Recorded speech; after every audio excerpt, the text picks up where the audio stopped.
كيف حالكم؟ نتمنى انكم تكونوا بخير وباحسن حال. يعني نارين بيوتي وشيرين عملوا احسن فيديوهات يعني مؤخرا. يعني صاروا بيعملوا فيديوهات جميله. والان هم في امريكا يعني يحضرون ملتقيات وايفنتات هي واختها شيرين.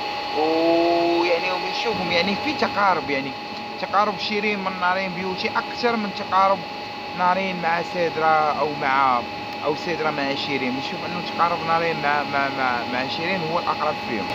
لذلك يعني حتى يعني ظهورها مع نجوم كبار، يعني دائما بنشوفها مع نجوم مثل